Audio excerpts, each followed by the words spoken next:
Mataji Devaki was born in Germany in 1958, and after a long journey of searching, like most of us, she joined Discourse in 1985. That would be more than 41 years ago, yeah. And she spent some years in Brahmacharini ashram, learning the basics of devotional life. That was in Sydney, Australia. She's a disciple of His Holiness Nrisimhadev Maharaj. She also spent 10 years preaching in Riga, Latvia, and helped to establish and pioneer the first more or less organized temple in an ex-Soviet Union. In 1919... That was in 89. Oh, wow. Right. Yeah. And just the communist system fell apart. Was it in Riga? Yeah. Probably from Riga. Yeah, I've seen you before. And since that, basically starting from 2000s, Devaki Devi Dasi became a renowned traveling preacher.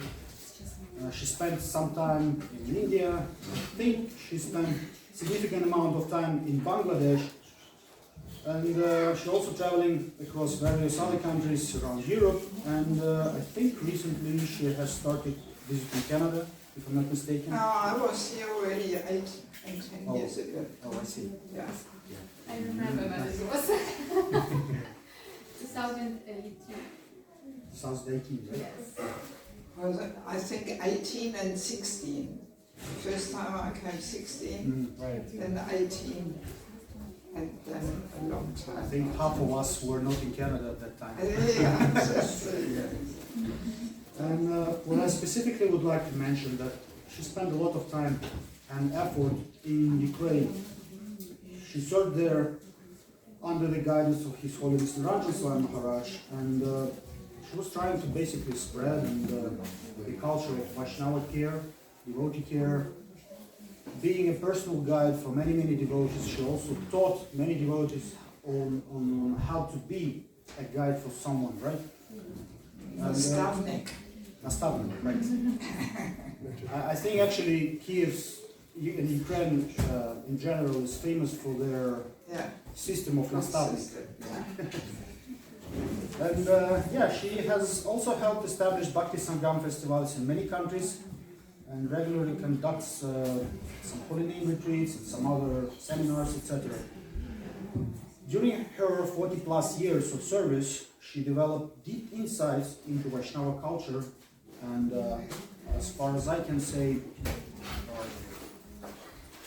she really tries to promote the devotee care mentality, because this is very important for everybody. That's and also she published 6 books. Feel free to stop by and get a taste of them.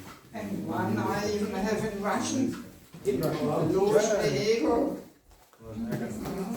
What's it so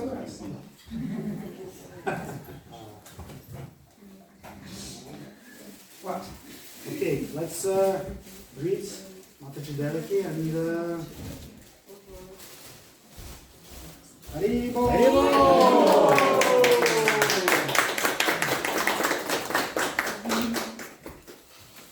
Okay.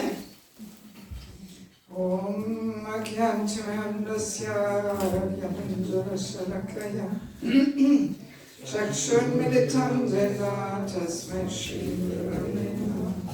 Shri Chaitanya Marupishtam Stavadam Swayam Rupakaram Ayam Dadati Svadatikam Nama Vishnu Vada Krishna Visa Ruttali Srimate Bhaktivedanta Swami Namaste Saraswati Deve Govani Pracharine Nirvishesha Shunyavadi Vasatari Shatari Vanchakapa Dvivasha Kripa Sindhiveta Patitanam Pavanebhyo Vaishnavebhyo Namo Namo Jai Shri Krishna Chaitanya Prabhu Nityananda Shri Advaita Gadadara Shri Vasadi Gaur Bhakta Vrinda Hare Krishna, Krishna Krishna, Hare Hare, Hare Rama, Rama Rama, Hare Hare. So first of all, thank you so much for coming, even though it must have been quite a bit of a drive for all of you to get here and the rain, the weather and all that, so it shows you're eager. Yes, and I have to say, on my travels, wherever there is quite a bit of a group of Russian-speaking devotees, I usually have a separate program. Like in London, and 2 years ago in Chicago, we had a good program. Also Miami, there's quite a few Russian-speaking devotees there, and New York area, Long Island, yeah. And this is always bringing the sweet memories of my time in Ukraine back, you know, because I was so involved in Ukraine, especially in Kharkov. Anybody here from Kharkov? No.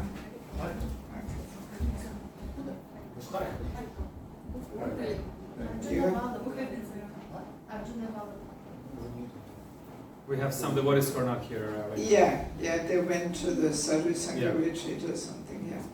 Yeah, so Kharkov, I was very involved there. I was for about 12 years, every year there for Janmashtami, and we built up a very nice mood every Janmashtami. So Ukraine was a very important part of my life. But I also have been to Russia. I went for the very first Rath Yatra to Moscow and Petersburg. That was in 1990. Yeah. I was married at the time, so we traveled from Riga. My ex-husband was a good cook, so we had to cook on very simple facilities, you know, just 2 family stoves. You know, like the old Soviet stoves, we had to cook a feast for 1,000 people. Wow, yeah, it was a marathon. So yeah, I was there in Petersburg and Moscow, also in Minsk. Anybody here from Belarus? Yeah, so I have been very connected with the Russian-speaking preaching. Also in Latvia, when we came there in '89, the first programs we had in the forest, so the KGB couldn't spy on us. Yeah. So it was quite adventurous. You know. Yeah, I remember the very first Harinam in Riga. People were completely shocked.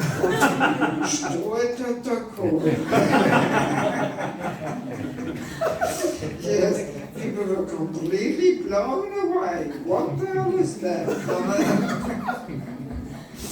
Yeah, and then I have to quickly tell this before we start with our topic. Because when we came to Riga first time in '89, we also went to Lithuania, to Kaunas. And we thought, oh, they're so nice devotees here, let's have a festival. So we looked on the Vaishnav calendar, oh, Rath Yatra is coming up. So, and I had a little photo from Sydney, from a palanquin with Lord Jagannath Baladev Subhadra on it. And we asked the devotees, can you make this from wood? They said yes, ja, Krishna, no problem. So they were making a palanquin, but we didn't have Jagannath deities. So they made them built into the palanquin.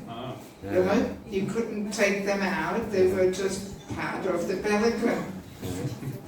So, and then we went back to Riga, they made the palanquin, then we came back, we had a date fixed. And coincidentally, former Prabhu Vishnu Swami, now Prabhu, turned up on the scene on that day. It was not planned, not communicated, there was no internet, even phone calls. not possible. But just on that day, he came.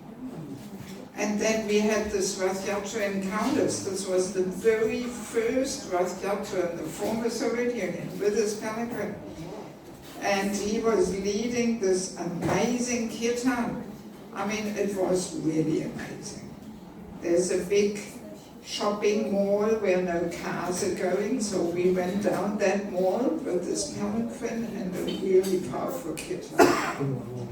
And then, former Swami Prabhu, he took that same palanquin all around former Soviet Union and celebrated Rath Yatra. I have no clue where this palanquin is now, probably somewhere under the roof in some temple or something, you know. But this is quite an historic thing, you know. And I mean, I was quite a new devotee, so I joined in 85, this was all in 89, I was only 4 years in the movement, you know. Yeah, but, and unfortunately I didn't keep a diary.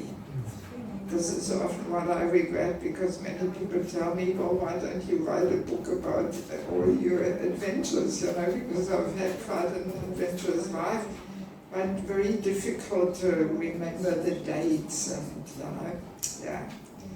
But anyway, I mean, Riga, that was a whole big adventure to get the temple off the ground. Anybody's been to Riga? Except you. Yeah. Well, we still have that temple in Krishnagara Street, so that's the building we found. Yeah. We were just going up and down all the train lines and trolley bus lines looking for a half-demolished building, because they told us we can have it, whatever half-demolished buildings we find. And that building had no roof for about 1 year. So it was all rain, snow, everything came in. And the Soviet days, when you wanted to be relocated, you would just set fire to your place. And then they relocate you. This is totally Russian, yeah. Yeah, this was the system. So people did that to this building, you know, just set fire on the top floor, and the government relocated them. You know, yes. So we spotted that building in one of the main shopping streets in Riga, and we thought, that one we're gonna get. And we just moved in, we squatted there, we fixed it all up, put a new roof on and everything. And first the government was not so happy there, the council. They cut us the electricity and gas off, but then gradually we got permission to be there. And we paid peanuts for this building. We paid about $3,000 US. And in the back is another building, another $2,000 or $3,000 US. Now this is millions worth. Yeah. Anyway, let's go back to it.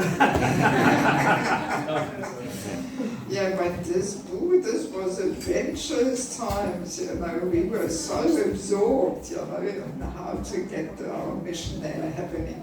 We had no saris, no spices, no deities. We found that building, we moved in, we fixed it all up.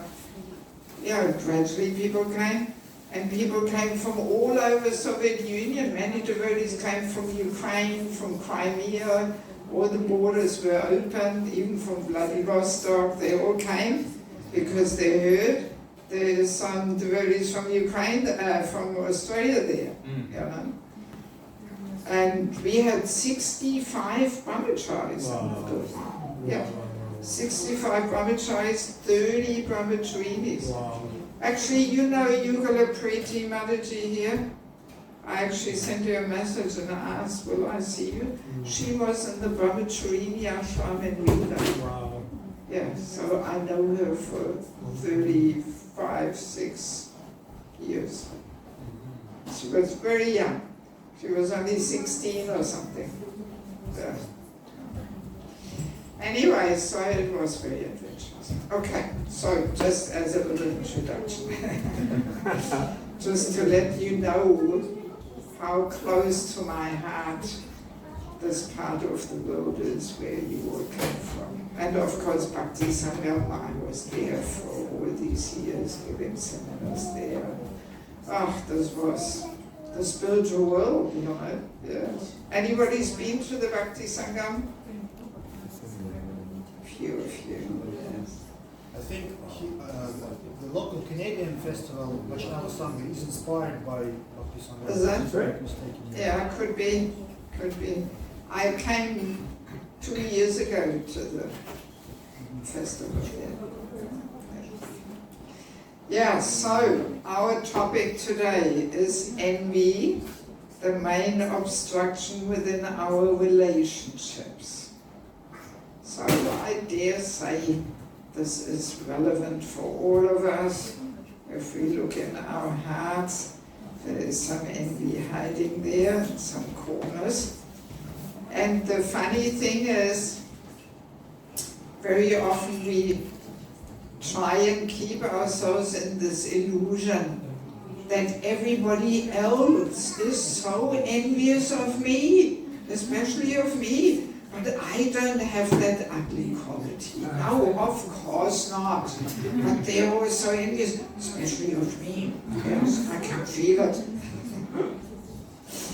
And there is, in the 5th canto, in the word-for-word translation, there Prabhupada says, Kalaha, meaning the envious, and then in brackets he puts, almost everyone. So Prabhupada has sometimes a humorous way of getting the point across, almost everyone. So that means most likely we are included. Why should we be the big exception who is not envious? Right?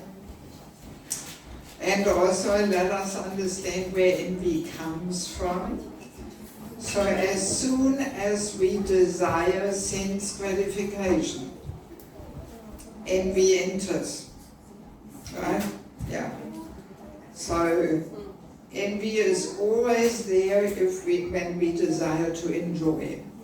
Then we want to be the supreme enjoyer, and we try and establish in all our relationships that I am superior.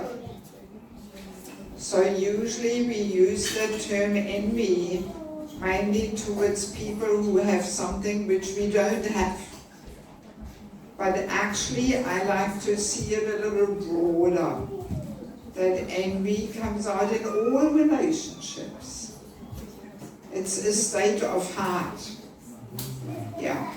And it comes out in all relationships. We use all relationships to reduce other people's importance and establish our superiority. And we will discover this today. Yeah. Also, let us be clear, we want to use this discussion to discover the envy in our hearts, not in other people's hearts. If we use this discussion to discover the envy in other people's hearts, what does it mean? That we are envious, right? Yes. So let's not allow our envy to manifest in such a gross way. So I do want to go with you through one verse from the Bhagavatam, which very nicely describes how envy manifests to its seniors, to its equals, to its juniors. Yeah. So I will just, this is 4th canto, 8th chapter, verse 34, but I don't want you to have a look. Yeah. I want you to hear nicely, and then we try to remember what the verse and what Prabhupada says. Because if you look at the phone, no big deal to read it from your phone there. Yes. So I'll read the translation. Every man, and here man means human. Yeah. Every man should act like this. When he meets a person more qualified than himself, he should be very pleased. when he meets someone less qualified than himself, he should be compassionate towards him. And when he meets someone equal to himself, he should make friendship with him. In this way, one is never affected by the threefold miseries of this material world. Wow, that's already an interesting statement, that if we just learn how to act in a non-envious way, we will not be affected by the miseries of this material world. In other words, all our miseries come from our envy, actually. Yeah. So let us see how Prabhupada describes this. Generally, when we find someone more qualified than ourselves, we become envious of him. So here Prabhupada uses the term envy towards somebody who is more qualified. When we find someone less qualified, we deride him. That's also envy. Right? Yes. And when we find someone equal, we become very proud of our activities. That's also envy. These are the causes of all material tribulations. Here we have that same statement one more time. Right? That all the miseries come from envy, actually. The great sage Narada therefore advised that a devotee should act perfectly. Instead of being envious of a more qualified man, one should be jolly to receive him. Instead of being oppressive,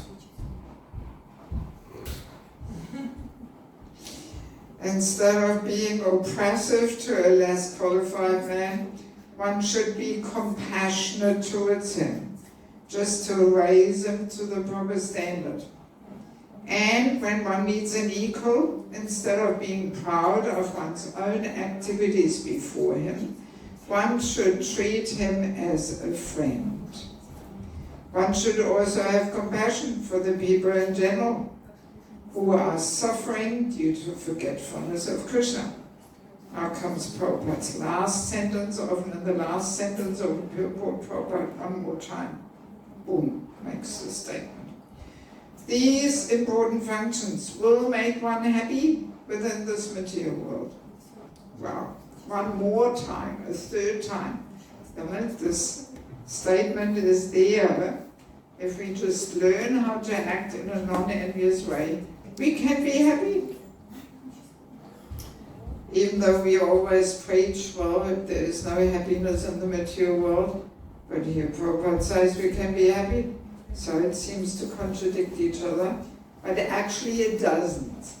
Because in the beginning we said that envy comes about through the desire to enjoy. So actually, to be free from envy, we actually have to be a pure devotee, strictly speaking. No desire to enjoy anymore. So in such a person is not really part of the material world. Already lives in the spiritual world. Right? Deeply absorbed in Shravanam, Kirtanam, serving, so many things. So that person can be happy anywhere. Even here in Toronto, in the middle of the winter. You can be happy. You remember in winter time. So now, let us have a look at these different relationships. Let us start with the relationship towards seniors. So the non-envious way, who remembers what's the non-envious way how to receive a senior? Please? Yeah, we are pleased, we are jolly. So in other words, the envious way would be that we are not so pleased. Right? Oh no, now he is coming. Okay. And then we say, oh Jai Prabhu, nice to see you. How long are you staying? Oh, 3 days, good. And in our heart we think, oh thank God, after 3 days he's going again.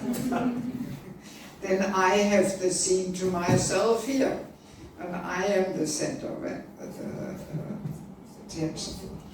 Yeah, so we are not so pleased when we are envious. And what else do we do? Let's imagine a senior person comes. If we are envious, we are not only not pleased to see him, what else are we doing? Finding faults. Exactly, we find faults, we criticize. Oh, we are pretty good at that, right? So now, interestingly, our previous Acharya Sridhar Swami, he says, whether it is true or not, talking about faults of a Vaishnava means to blaspheme him, even if it is true. That's a little detail which we often miss, because we think, well, it's true. Can't I speak the truth? What's wrong with that? Freedom of speech, modern Canada. In the Soviet days, of course, we couldn't say we have our opinions, but this is Canada. So let us just imagine, let's say a visiting preacher comes and leads a kirtan. And then our friend says to us, oh, that was a nice kirtan, wasn't it? And we say, yeah, it was all right, but the big but comes. But the tune was really strange. I couldn't, get the feeling for it. And it's Madanga playing, needs a bit of improvement too. So we find something just to reduce his importance of it. In other words, we say, if I had led the kirtan, my tunes are so much nicer and my Madanga playing is better too. Yeah, so, and even if it is true that he needs a bit more expertise in Madanga playing and the tune was a little unusual, even if it is true, but if we are introspective and we look within our hearts, we have to admit that there is some envy there, and that's why we say it. It's very subtle. And the contaminated intelligence can always justify everything. Well, it's true. I'm just sharing my kirtan experience with my friend. What's wrong with that? Can't I say how I experienced the kirtan? We find all the reasons why it's okay to say this. But no, it actually means we blaspheme the bodhis. Wow. And as we all know, that's the first offense to chanting Godly name. So this may very well be one good reason why we don't make advancement as quickly as we could. Because we do this, well, every second day. We make some little comments and wow. And what else do we do when a senior person comes and we are envious? There's another thing. What we do. We find fault. And how else can we? Avoid association. Yeah, we avoid association. We ignore him. We don't give any attention to him. We pretend he's nobody, not worthwhile saying Hare Krishna or anything, and we just walk past the person, we don't even see him or something. And when I say him, it always means him and her. Yeah, so these are the three main ways how the envy manifests towards seniors. So non-envious behavior, we mentioned it already, we are jolly to receive the person, we are pleased. And what else do we do? How do we associate with a more experienced person? Trying to serve. Trying to serve, and what else? Stoisho. Listen and ask questions. Yes, exactly. We hear, we inquire, and we serve. So now this Pariprashnena Sevaya, right? So hearing, inquiring, serving and hearing, they enhance each other actually. So the more we serve, the more we feel inspired to inquire from the person. And the more we inquire, the more we feel again more inspired to serve and more to inquire like that. So they're very important aspects of taking advantage of the presence of somebody who is more experienced than we are. I mean, maybe you notice too that these days people love to talk about themselves more than anything else, and to do that in the presence of a more senior devotee would be a little inappropriate because it has that flavor of showing off or what am I all doing and this and that and so many things. So of course if the person asks us, oh, what are you doing for work, what, and service, then we can happily share, but just talking about ourselves, yeah, it's not such a good way of dealing with devotees. Okay, so let us move on to juniors. Envy towards juniors. Who remembers what was in the verse in purport? We deride them. We deride them, we push them down, we make fun out of them so they look foolish, right? Especially in the presence of other people, we crack some joke and make him look stupid or something. Or we talk in a condescending way, we talk down on them, Even though we are already superior, but in some perverted way, we enjoy that superiority and clearly establish it. I'm here, you're down there. And we have that mood, yes, I want you to come up, but not higher than I am. Yeah, this is all hiding in our hearts there. To actually really want somebody to be more successful than we are, that requires non-envy, Yes. Yeah, so we like to keep them down, we feel threatened when that person comes up because maybe the person can do things better than we do, and then I'm not the center anymore. Where did all the kids go? Taking turns taking care of them, so I'm going to Okay. switch. Yeah, in the beginning I was a little worried how we're going to get through this, but now I think, wow, where are they? Maybe they're sleeping in the back there. Would be nice. Yes. So, and what else do we do with juniors when we are envious? What else do we do? We sort of abuse them. Yeah, we use them for our, credit and interest and all that. And what else is one more thing we do? Can also even be towards children. What do we do?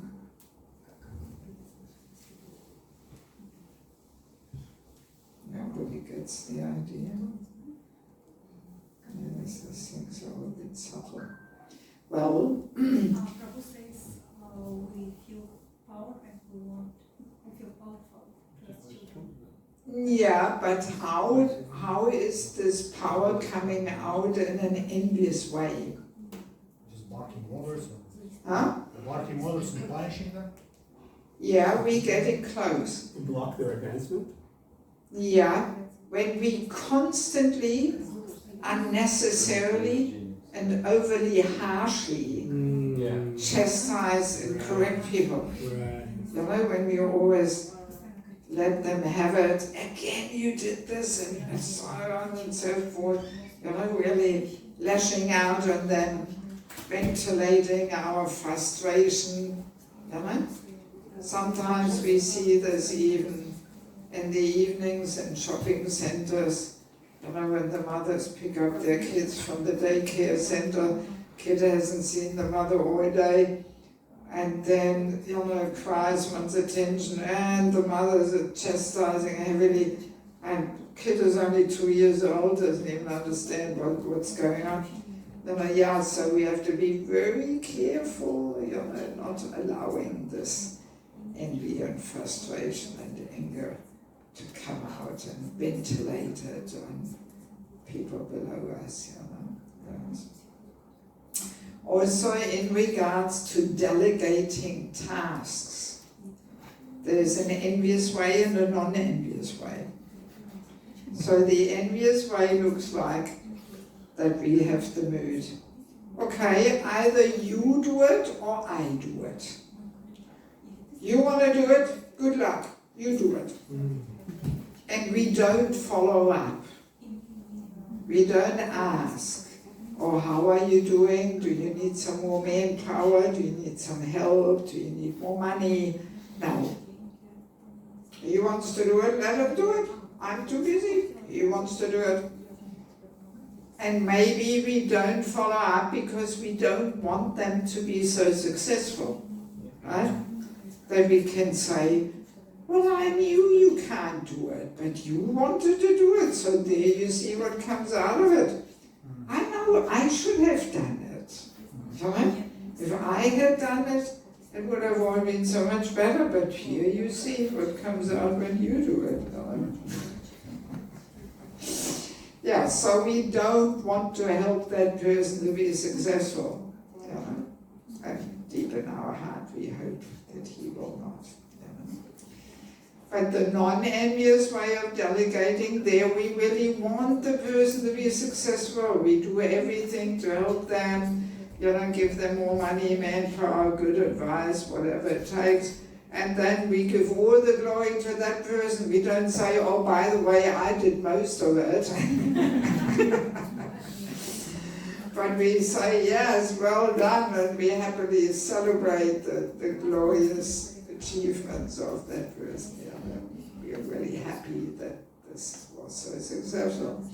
So that's the non-envious way of delegating. Yes. Yes, and also, you know, just in general, if we don't give people the opportunity to really grow and we don't recognize their capacities and we try and keep them down and all that, you know, so that's how the envy manifests there towards juniors. So what's the non-envious way towards juniors? What's the magic word that Prabhupada says? Who remembers? Yeah. Merciful? Yeah, he says a different word, but it's the same meaning. Compassion. Compassion. Exactly, yes. So, compassionately reaching out, affectionately uplifting, guiding, wanting them to be successful, more successful than we are. Right. You know? And yeah, I remember many years ago, it was actually of Hare Krishna, he demonstrated this on his Vyasa-san. When you lift up others, you also go up. Right? But if you push people down, you also go down. Nice to remember like that. Yeah, so a non-envious person really knows how to connect with each and every one. Prabhupada was a perfect example, you know. He could connect with a small child, with a hippie, with a drunkard, with a Christian priest, scientist, with anybody for their ultimate upliftment. He knew what to say, you know, for their benefit. And sometimes Prabhupada was so heavy, calling people fools and rascals and moodhouse and so on.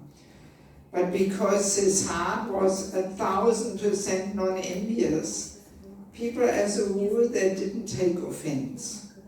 They could feel that Prabhupada was saying this out of concern for them.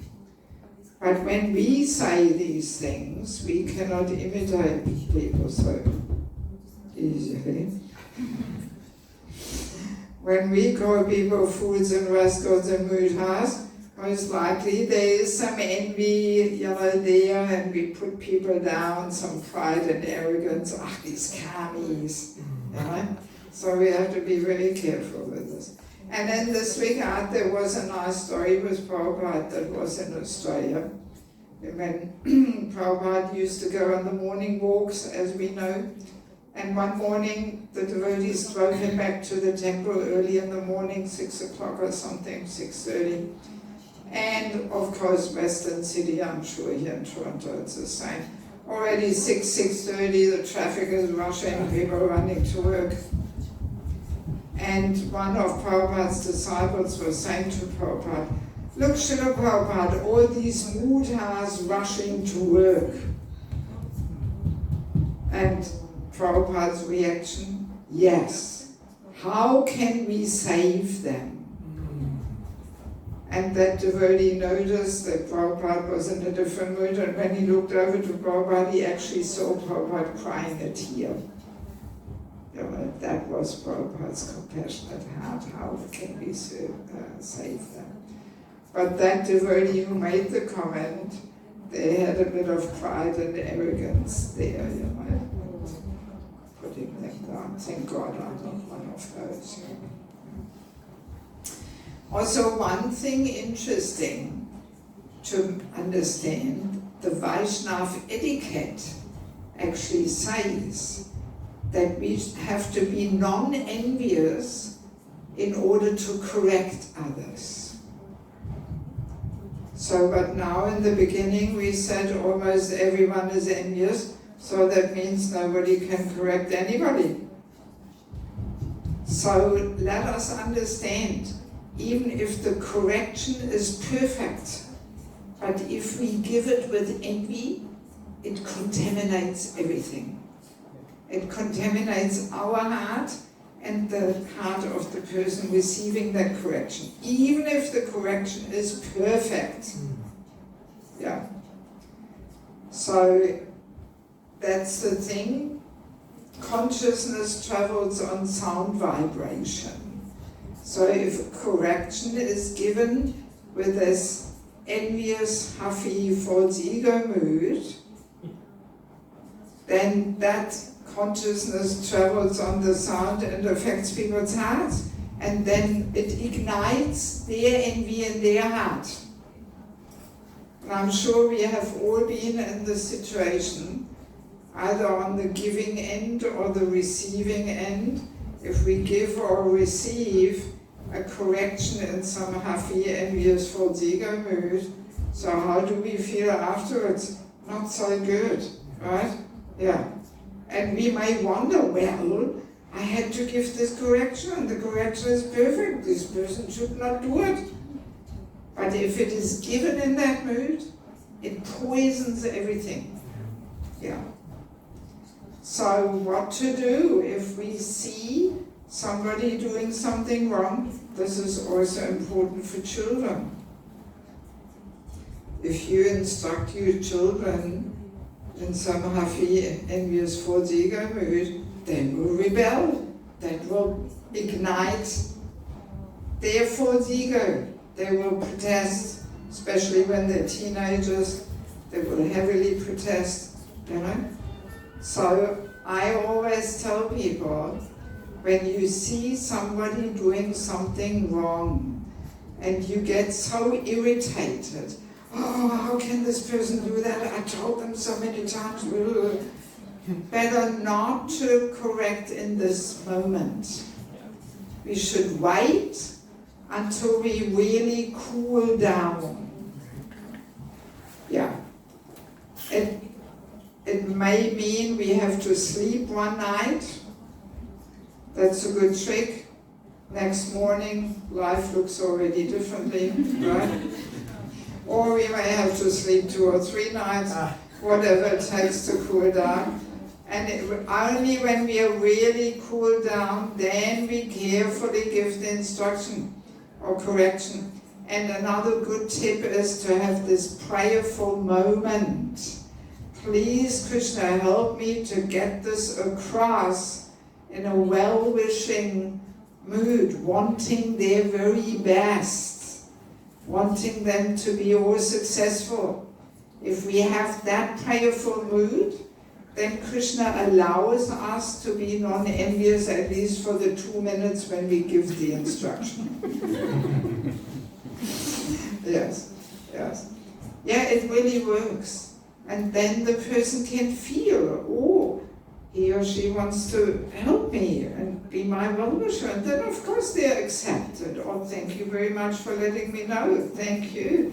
You know, but if we, well, how can you do this? And I told you, and don't you know?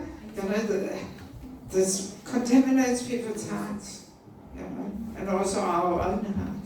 You know, so yeah, good to know, especially with kids. You know.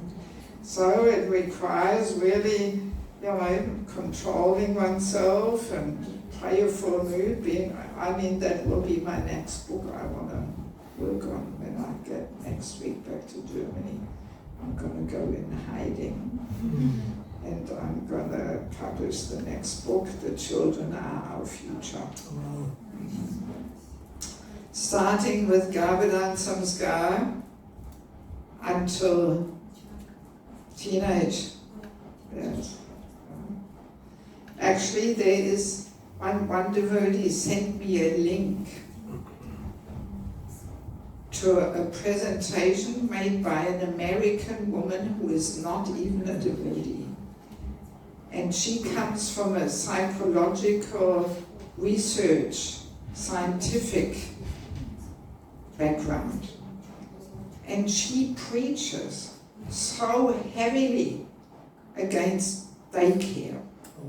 Yeah, I can send you the link and you can spread it. Yeah. It's sometimes even more effective when you hear these things from non-devotees. Yeah? Yeah. Yeah.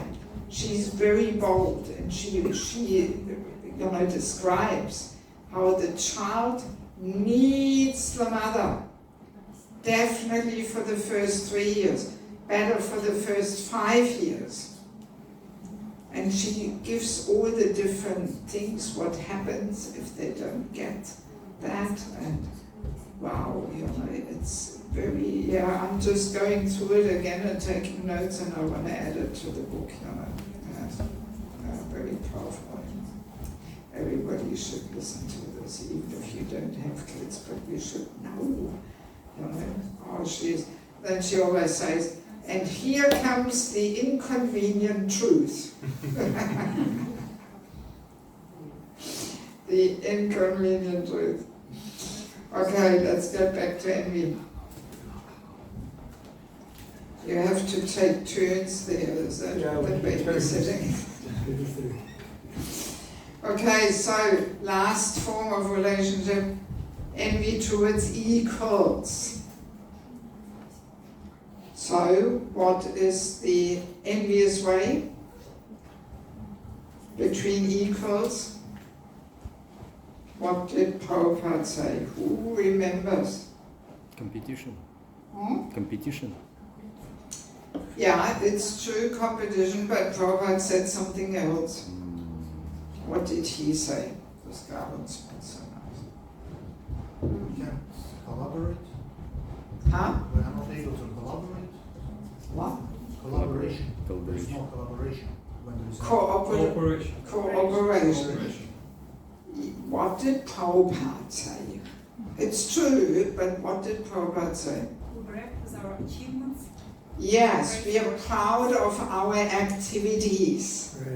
We chant our own glories. In other words, the mood is, yes, we are equal, but actually, I'm a little superior. And I'm going to prove it to you. Right?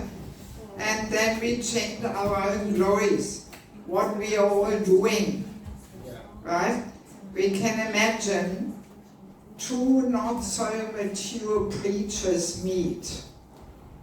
Emphasis is on not so mature preachers. And one says to the other, "Oh yeah, nice to see you. So how are you? Yes, I tell you what I all did. I went to New York with the Yatra. They asked me to lead the kirtan. You want to see it here? I'll send you the link." And then there was big stage program. And again they asked me to give the speech. Even though there were all the swamis there, they must have been tired. So they invited me to talk. The link. And then I went to LA, same thing again. They asked me to lead the kirtan, me to give the speech. And then I went to Atlanta, and again, and so on and so on. And then after a while he says, "And what about you, Prabhu? What did you do?"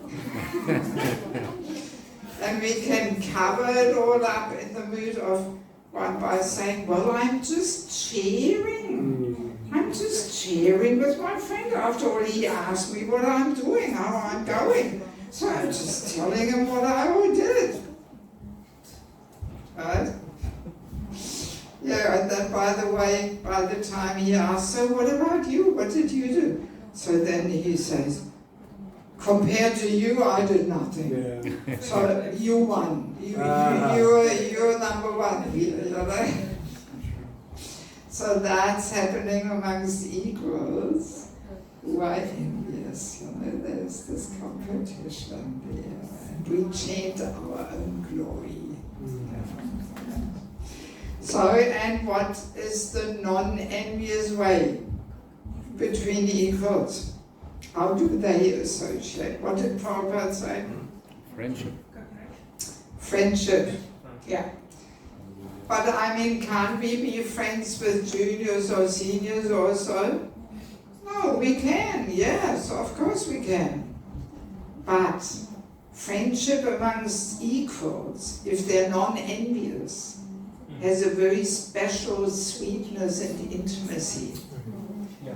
And there is also a kind of competition taking place, but that competition looks very differently.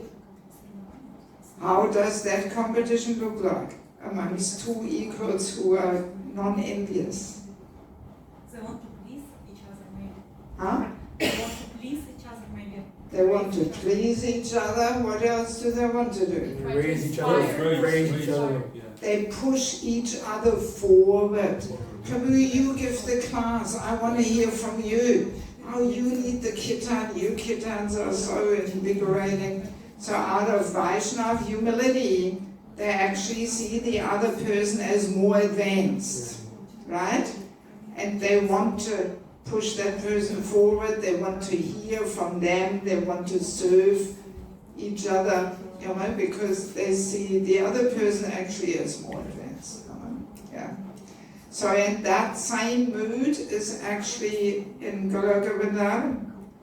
You know, it is said that the gopis, they get more bliss, more satisfaction pushing the others towards Krishna rather than themselves.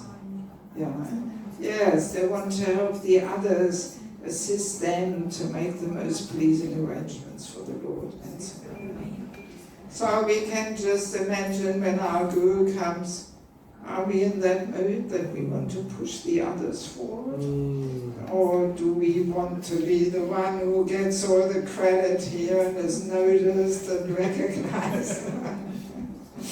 So there we can see we've got a long way to go actually. Yes, and another thing that makes this equal relationship so intimate, that is that both inquire from each other in a very intimate and personal way about each other's secrets in their devotional life. That one says to the other, "Oh Prabhu, you've been a brahmachari for 35 years, every day in Bhakti division. What's your secret? How do you do it?" And the other one says, And you, Prabhu, you've been married for 35 years. What's your secret? How do you do it?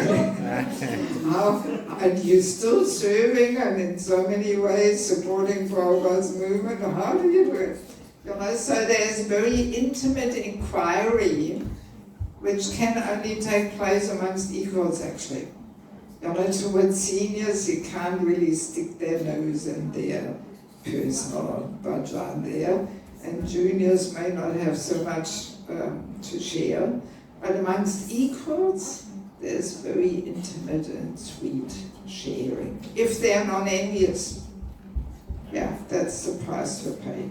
Yeah. So now, my question to you, which relationship is most purifying? Seniors, equals, juniors? What do you think? They all are. Hmm? You all are. Equal. Yeah, equal is most purifying. The equal brings the most biting and pinching envy from the most hidden corners of the heart to the surface. Right? Yeah. To surround yourself with juniors, that's not so difficult. And just say, oh yeah, I'm your humble servant. Yes. You know? And to associate with the top, also not so difficult, because we hope that some of their glory splashes over to us. See, it's always me next to Guru Maharaj. In every picture, you see me there. So Guru Maharaj is the best, and I'm the next best. Oh yeah, I mean, not long ago one devotee in such a session told me, yes, I know one person who says, yes, Guru Maharaj listens to my advice. Some medical thing, you know, but still, you know, we have to be very careful. My goodness, as soon as we give advice, we accept the superior position, you know, and that towards Guru, my God, you know. Yeah, so equals brings really to the surface whether we are servant or whether we want to be master and controller. Yes, it mainly manifests towards equals. And I mean, in Bhagavatam we have these nice pastimes with Prithu Maharaj and Indra. Indra had done 100 sacrifices, Prithu Maharaj 99.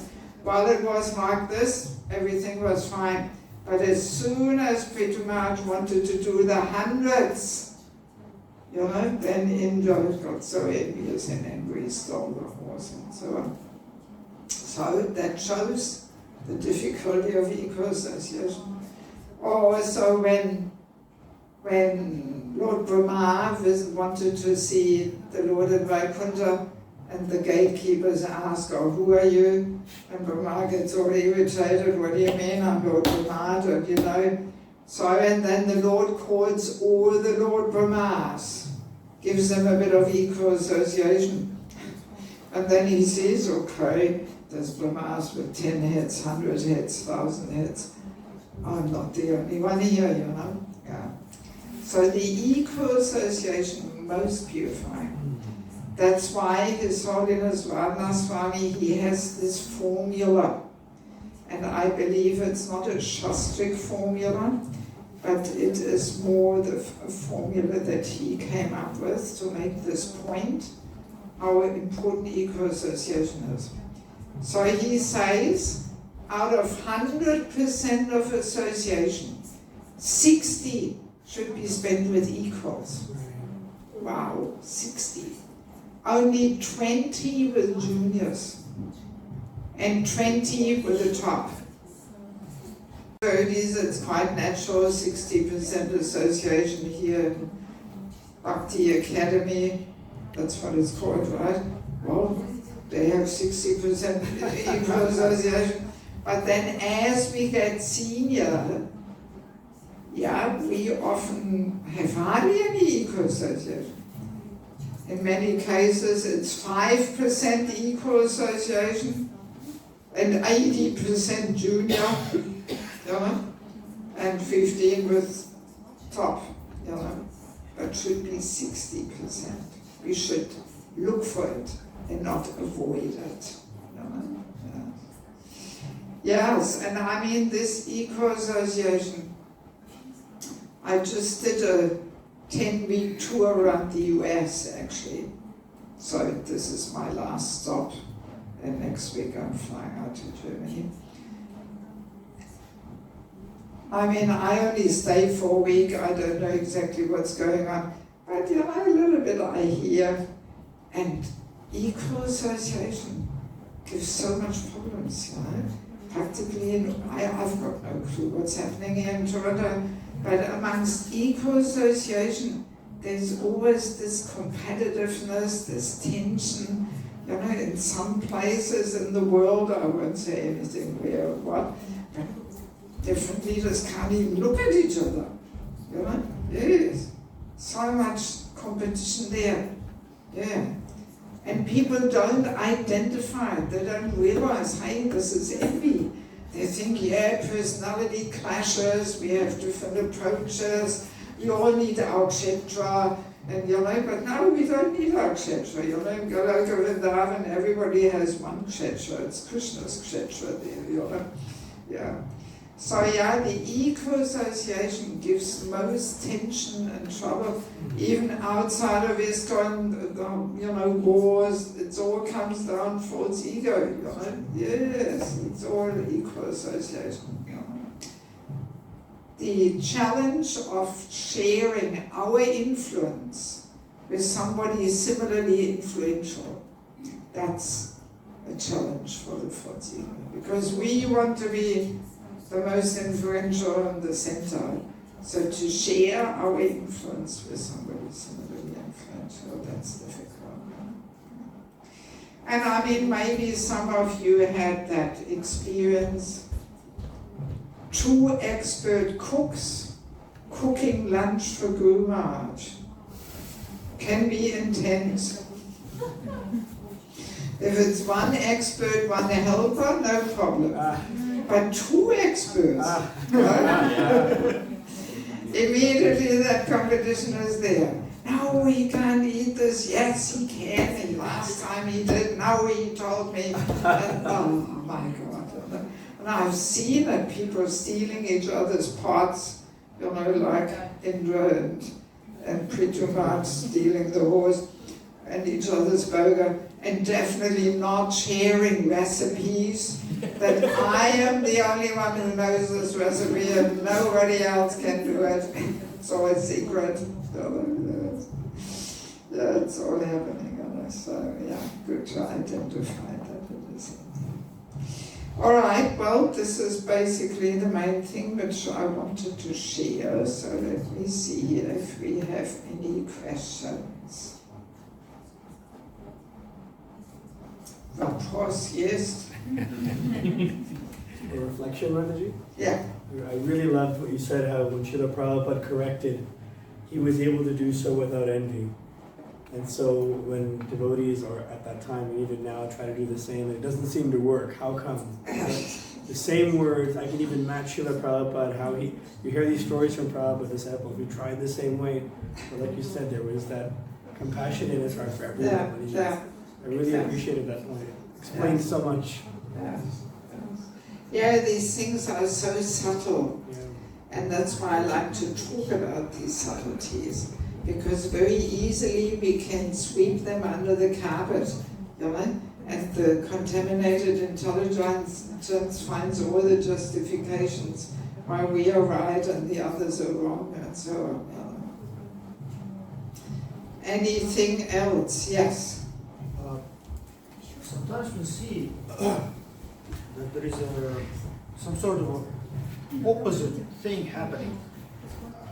Like there is envy and there is putting yourself down, let's say. Not having any confidence, nothing, oh no, I'm worthless, I'm useless, I'm nothing. And yeah. Is there like maybe some connection between these two? Well, the connection is they both have their roots in the false ego. Actually, false ego and envy, they're good friends. They always move around together. Because the false ego makes us think that we are the big enjoyer and controller, and as soon as we want to enjoy, the envy enters. Right? So, and false ego has two main ways. It has so many ways how to affect us, but there is the two ways. One makes us overly confident and thinking, yes, we can do it, we know everything, we are so special and unique and extraordinary. And the other one is what you describe, that we get all insecure and mental and we have complexes and so on. That also comes from the false ego, because false ego wants us to look really cool and successful, but maybe because of our capacities, our limited capacities, we can't live up to the false ego's demands. We can't look as cool as the false ego wants us to be. And then we get all mental and insecure and full of complexes. It's also false ego. Interesting. Yeah. Because sometimes, even mostly, I would say in regular society, you can see this work environment. Let's say, oh, I'm the boss, etc., etc. But then, whenever the super boss comes, oh no, it's like, and nobody is it's like swinging. Yeah, sometimes we are simply making a show. Right. That's false humility then. That, no, I'm nothing, but we're just wanting to make some show of humility, which is not proper humility actually. Yeah. I don't know if you have a few more minutes. What very often is asked, what to do when we notice, because often after this discussion people say, oh my God, that was a heart surgery, now I know, I've got it all, envy towards seniors equals juniors, so what to do, right? So there's a very simple process of 5 steps which really works with any kind of internal transformational work, where we want to transform some unwanted patterns of behaviors. Whether that's envy, false ego, whatever it may be. Step number 1 is always hearing about the topic. The hearing makes us more conscious, more aware, more mindful. Yeah. So that's why I like to discuss these topics. So we wake up and we realize. Hearing is step number 1. Then step number 2 is desiring. That hopefully we realize, Bože moj, I have to do some internal work here, I've got it all, and like that I can't enter Galoka Vrindavan, so I better do something about it. Then comes step number 3. We have to be introspective and honest. Always reflecting, looking in our heart. Why did I do this? Why did I say this? Why do I have this ugly feeling after this exchange? That has to actually become our second nature. That we always reflect and introspect. Yeah, constantly. That's actually what it means to be conscious, that we are mindful of our words, our actions on others, and so on, and what's our motive. And at that point, we do need the nastavnik, we need the counselor, because very often we cannot see. And then if we have this well-wishing, more experienced friend, that person can say, hey, just look in your heart. Why is this happening to you? Maybe Krishna wants to teach you something. Or cool down a bit, you're a bit too much on the false ego platform here. So we need this well-wishing friend who has no other interest except our spiritual growth and development. Yeah. Without that, very difficult to actually do this internal work. Because for the ego blocks our intelligence, blocks our ears, we can't see, we can't understand. Yeah. So, after introspection and honesty comes step number 4. We catch ourselves doing the wrong thing. That's already progress. Because so many times we were doing the wrong thing, but we didn't realize. But now we realize, again I had to make that nasty comment, putting the person down a bit, reducing his importance. I couldn't help myself, it just blurted out of my mouth. So we catch ourselves doing the wrong thing. That's progress, because so many years we were doing the wrong thing, but we didn't even notice. But now we realize. Yeah. So now my question to you, what's the next step after catching ourselves doing the wrong thing? Try not to do that. Well, if it would just be so easy to try not to do it, we can say that to ourselves so many times, and then 5 minutes later we do exactly the same thing. So what do we do? If you said something bad to that person, you should acknowledge that in front of that person. You should have said. Okay, that's the Vaishnava etiquette. But sometimes people apologize 20 times for the same thing, right? Don't we know that experience, that people do it again and again, and they say, oh, I'm so sorry, but they do it again. Or even in Catholic Church, people are, how do you call it, when they tell the priest their sins? No, there's a different word. Confess, yeah. People confess, same thing every week, same thing. So it doesn't really work. So what works? What do we do? We will pray. Huh? We will pray. Exactly. Crying out to Lord Nrisimhadev. He is the expert surgeon, heart surgeon, with his sharp fingernails. He will, pull out the Hiranyakashipus, because things like false ego are so deep-rooted. We have been carrying this with us for so many lifetimes. We, from our own strength, we can't actually free ourselves. Yeah. We have to invite Lord Nrisimhadev. He actually, and usually Satyananda Swami presents this very nicely. I'm often for Lord Nrisimhadev's appearance in Simhachalam in Germany, and he is often there. So he once said, Lord Nrisimhadev prepares our heart to one day approach Radha Krishna. That's exactly how it works. Yes. That's why in Mayapur, Darshan Arti, we first greet Lord Nrisimhadev. Then we go over to Panchatattva, get their mercy. And only then we go to Radha Madhav.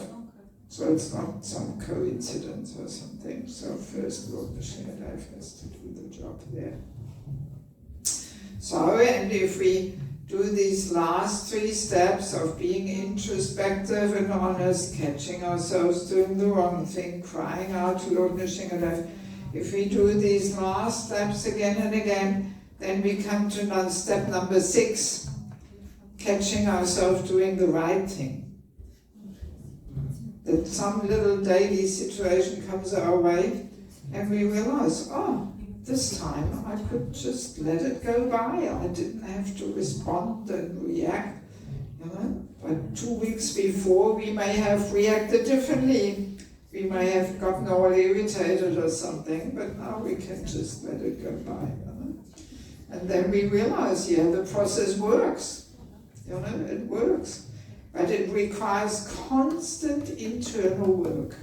Constantly. Yeah. And if we agree to do this internal work, that's actually when we make advancement.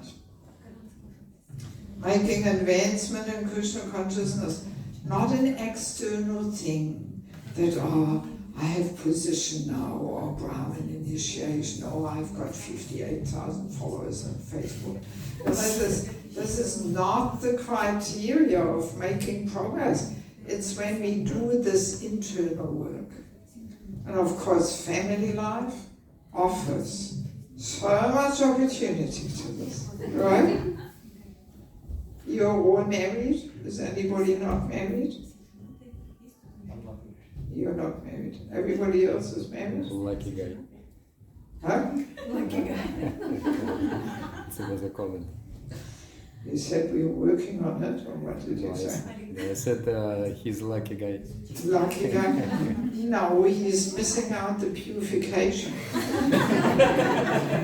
His purification is ahead. Chaitanya Chandra Charan Prabhu, I'm sure you all know him. He once said in a lecture, 30 years of Grihastha ashram and you will be a pure devotee. But it has to be Grihastha ashram, not something else. Yes. Now there is so much purification happening. We may think it looks like Grihasthas, if they have many kids, it looks like, oh, what are they doing? They're not making any contribution to Lord Chaitanya's Sankirtan movement. They're just busy with the kids and earning money. But no, the purification is internal, so intense.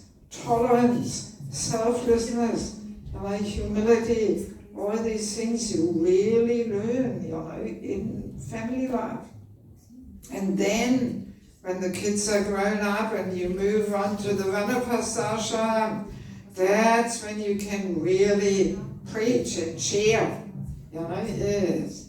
Yes, so don't feel discouraged if now you cannot be so active. This is such an external vision that often the women lament, oh, because of these kids, I can't do this, I can't do that. But you may make so much more advancement taking nicely care of the kids, rather than doing the arty there or whatever, or distributing books and all that. Because planting the seed of bhakti in the kids' hearts, and tolerating, cooperating, being submissive towards the husband, all these things, such intense purification. Yeah, so don't worry. Yes. All right. Any final concluding question? So nice. Yeah. Sir, I'm not sure if I can word it properly. You spoke in the beginning about not speaking ill about devotees. So when you come together with friends, to what point, if the friend wants to unburden their heart with something that's bothering them about others, to what point does it become an offense? Well, if we are burdened in trouble, we should talk to our counselor about it. Then it is revealing our heart in confidence. And that person's duty is to somehow also give us a bit of medicine, correcting us, because maybe we are also contributing to the whole situation. So if we reveal our mind to a counselor who actually can really instruct us, that is beneficial.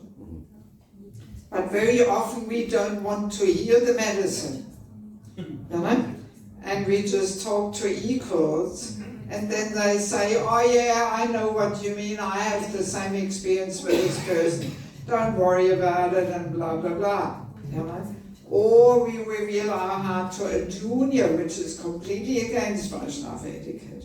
Then afterwards we maybe feel better, oh, it was so good talking to you, and we feel relieved, but that poor person has the whole bucket of garbage over their heads and doesn't know what to do with it all, and they may lose faith in the process of Krishna consciousness. If my senior is going through all that, well, what's my hope here, So we have to reveal our heart to a qualified person. Yeah, then no problem. But if we just talk, then it's gossip. Actually, tomorrow I give a program in Brenton. That's what it's called, I think, right? Brenton? Yeah. Yes, brother. And the topic is Prajalpa. Oh, nice. Prajalpa dash, it will destroy this movement. This is a statement from Prabhupada. So if you can, please come. It's in the mornings, 11:30 or 12:30 o'clock or something. Or you watch it online or something. Yeah. And then in the evening tomorrow we have the last program here on the power of consciousness. That's a good topic. So if we reveal our mind about people's faults and this and that to an unqualified person, then it will be gossip. Yeah? But if we reveal our mind in confidence to a qualified person, trying to get some advice, and the person helps us to introspect and see our part in the whole thing, then it is Guyama Kyati Prichati, that loving exchange. So it has to be someone senior? Yeah. Ideally, yes. All right, if you don't have anything else, let me take this opportunity to say a few little words about these books I published.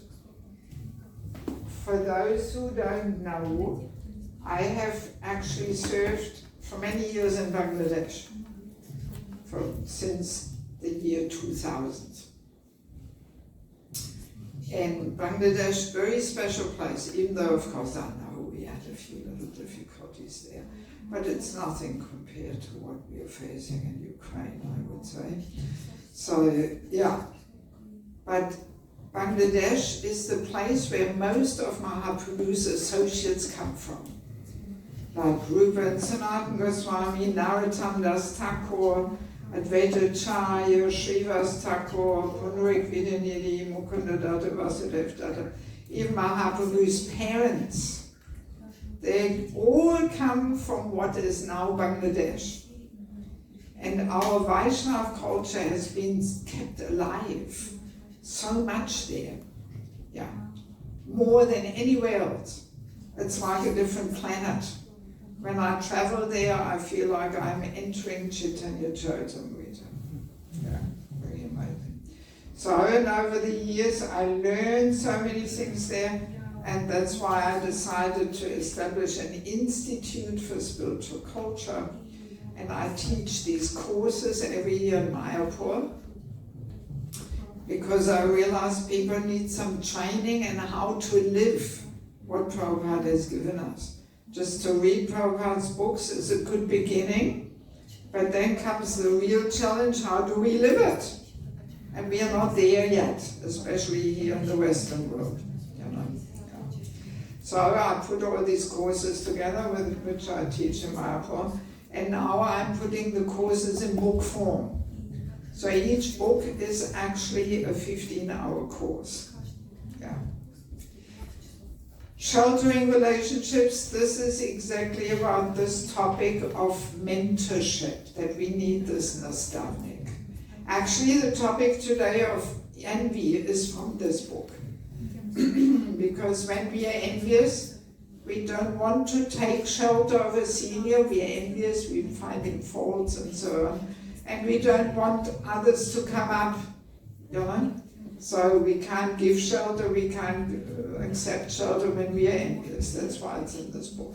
And there's also the culture of correcting others, how we briefly mentioned, and culture of respect, and so many things. So very interesting. When you read this, you will be convinced that without having a nastavnik and eventually becoming one to others, we cannot make advancement. Yeah. Then we have Lord Nrisimhadev in Russian, our constant Sputnik and troublemaker. Ja, ložne ego, очень интересно, очень тонко, very subtle, yes. Like when we get offended, so many times that happens, it's a false ego crying for justice when we can't forgive, or all these ego battles, arguments in family life and so on. And there's also these 5 steps, which we mentioned, you find in the book and more explanation. And there's a whole chapter on chanting. I used to conduct holy name retreats around Ukraine. Anybody joined one? No, probably not. We used to have every year at least 2 or 3 holy name retreats, one outside Kiev, one outside Kharkov, one in Odessa, or in Western, in the Karpatska mountains there. Yeah, so there's like a summary of a holy name retreat, because as we know, Trinada Bisanichina, we have to be more humble than a blade of grass to chant. So chanting is very related to the topic of false ego. Yeah. So we find a lot of good things in there. Entering the Grihastha ashram. This sounds like something for you, Prabhu. I'll accept that as a blessing. This is a handbook for matchmaking. How to see that a boy and a girl, or man or woman, are matching, compatible for marriage. We need a bit of help with this, because often we just meet somebody, fall in love or in lust, as you may like to call it. Then we have the pink glasses on. That's why I made it pink. Pink glasses. Everything looks so rosy, and you think, oh, I met the man of my life, the woman of my life. And then after 2 years, statistically, the pink glasses fade away. And then you see reality, and the daily routine comes. And then you realize, why did I marry this person? Yes. So here you find all different things, what to consider. And there's a whole list of over 200 topics, which both should discuss with a cool head to see, are we on the same page? Do we have similar standards we want to follow? And moods, taste, whatever. It has to match, otherwise there's frustration. And then we have family life as an ashram, secrets of success. That's like a handbook for a successful Krishna conscious married life. Also good for preparation, but also good for those who are married. There's so many details in it, so many.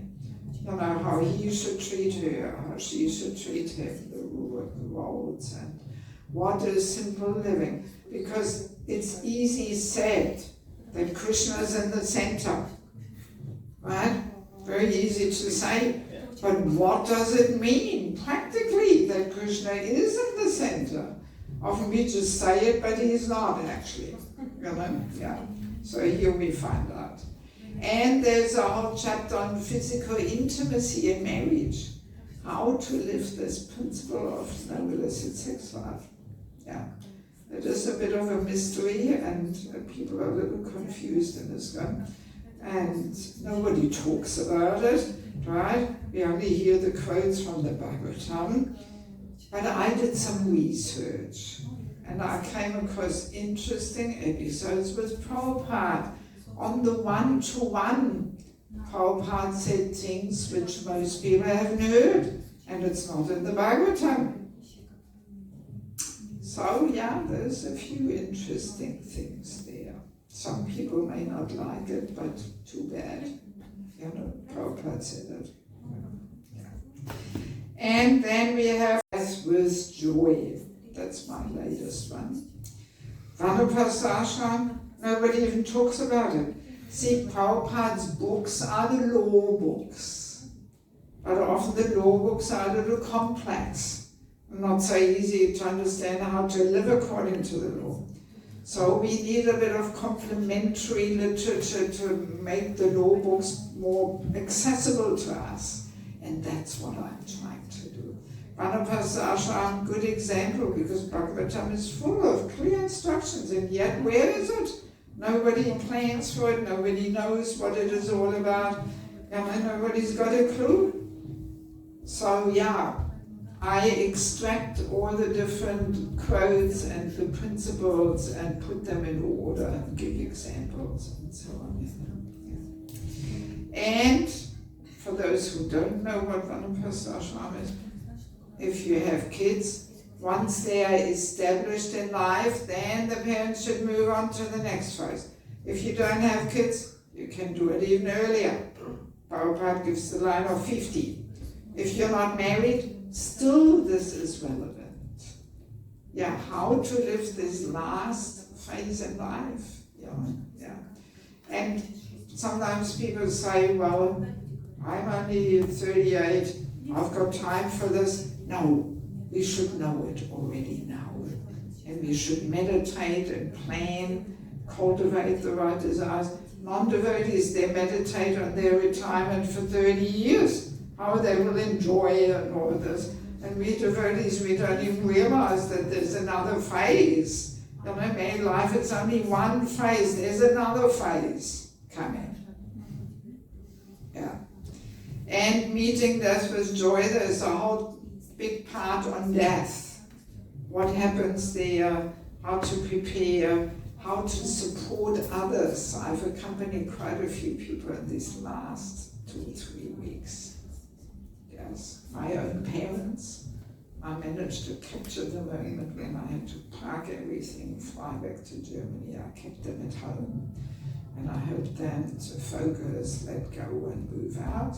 And both my parents had an amazing departure, and I'm describing what they are and give practical lists there, what to do and what not to do. And so, even towards our own departure, we have to also plan, Of course, Krishna may accept the plan or may suggest another plan that we have to see, but still we should plan something. All our life we have to make plans and we have to be flexible and detached enough to accept Krishna's plan, but we still have to plan, also in regards to our departure.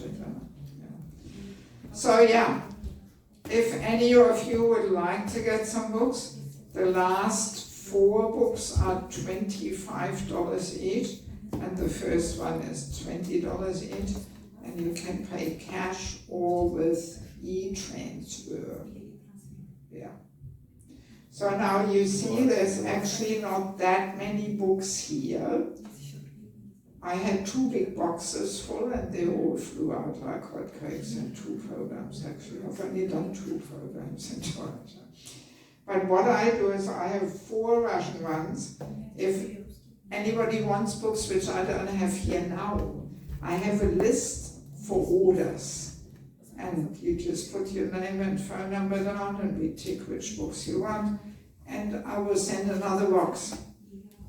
Most likely to maybe to Brampton or something. And then one person in charge there will notify. So please come and pick up your books, like that, something like that.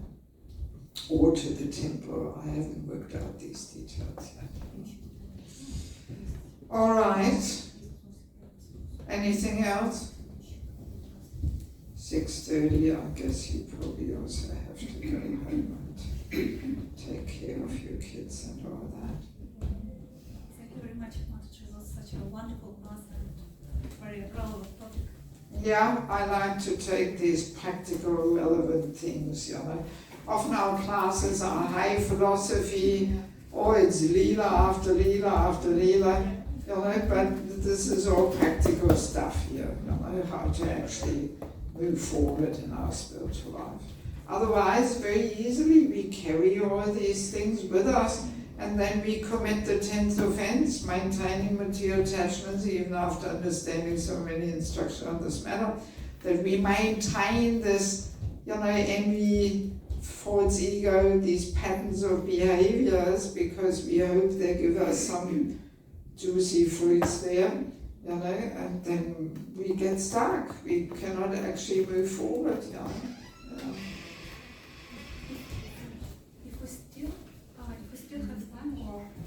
yeah, I have time. I don't even know how I get back. There's somebody, my driver who picked me up, he's not even here. We'll figure it out. Huh? We'll figure it out.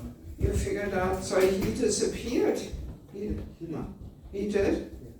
What a shame, I thought. No, that's okay. No. I thought he's going to attend the polar.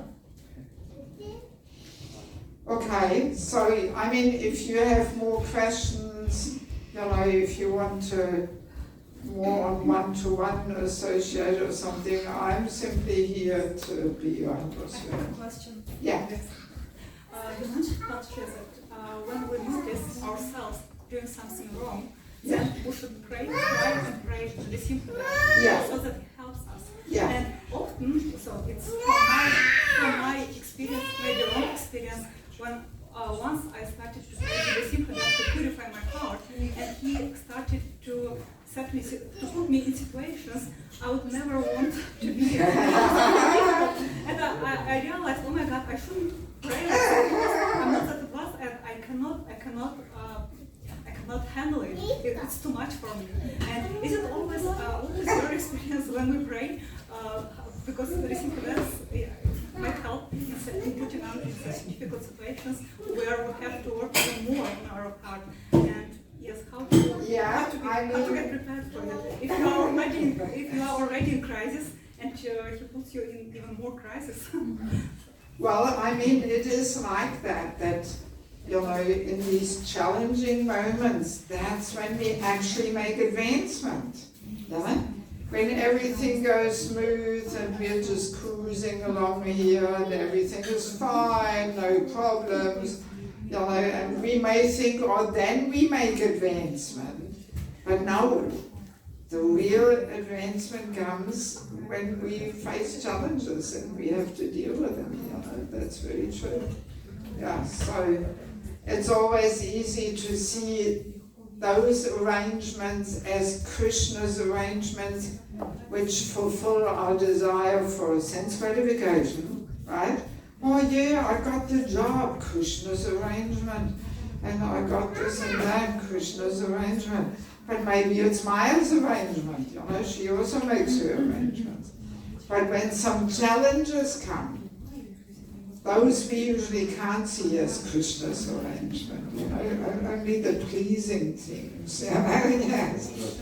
But they are really Krishna's arrangement. And it's like that, the longer we are in Krishna consciousness, the more heavy the tests are.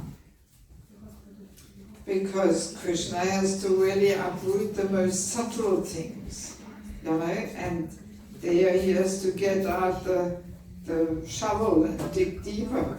They're more difficult to beautify, the subtleties, you know. So that is really Krishna's mercy. And yeah, Lord Nrisimhadev responds. Yes. Very fast. But he never, Krishna doesn't give us anything which we can't handle, you know? And especially if we have a nastavnik, then we can take shelter there, and that person can encourage us and help us to see what's actually happening, because often we can't, you know. That's the point. As long as we have material attachments and desires, we can't objectively assess ourselves. We can't see where we stand. That's why we need this aloof advisor who helps us to see. Yeah. So, but if we don't have a counselor, then we can be lost. We take shelter of our false ego. Nobody understands me. Why do they treat me like that? We get offended. Now I'm not going to the temple anymore and serve there and so on. You know? So then we take shelter of the false ego. Yeah, when we chant our japa, we can start approaching Lord Nrisimhadev.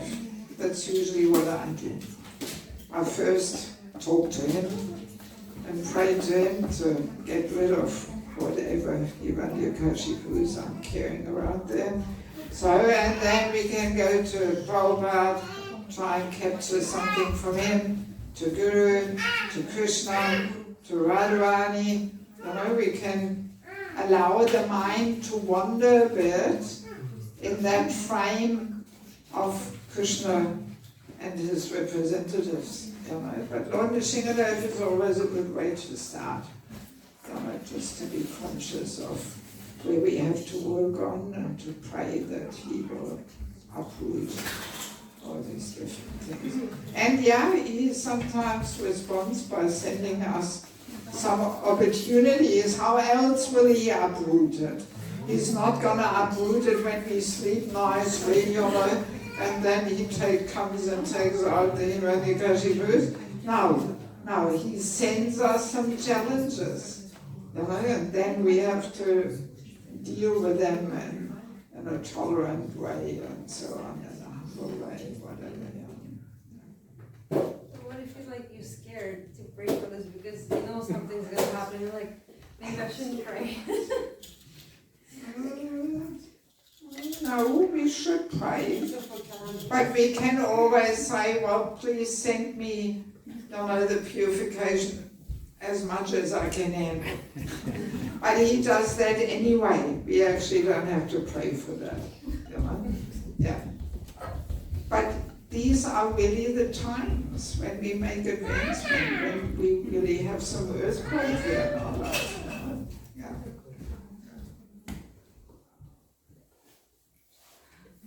One maybe last question related to Yeah. this from me.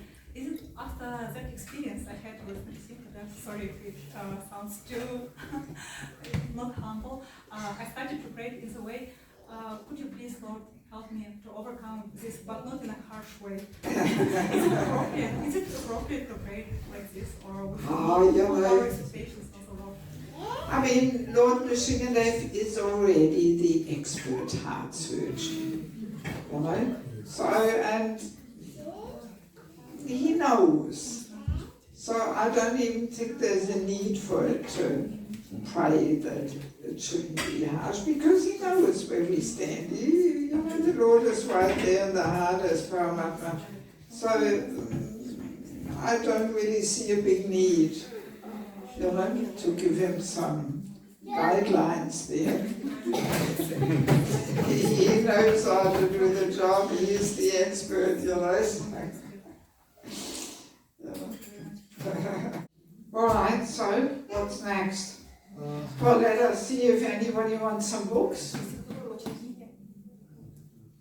Well, first of all, Mataji Devaki Devi Hare Krishna.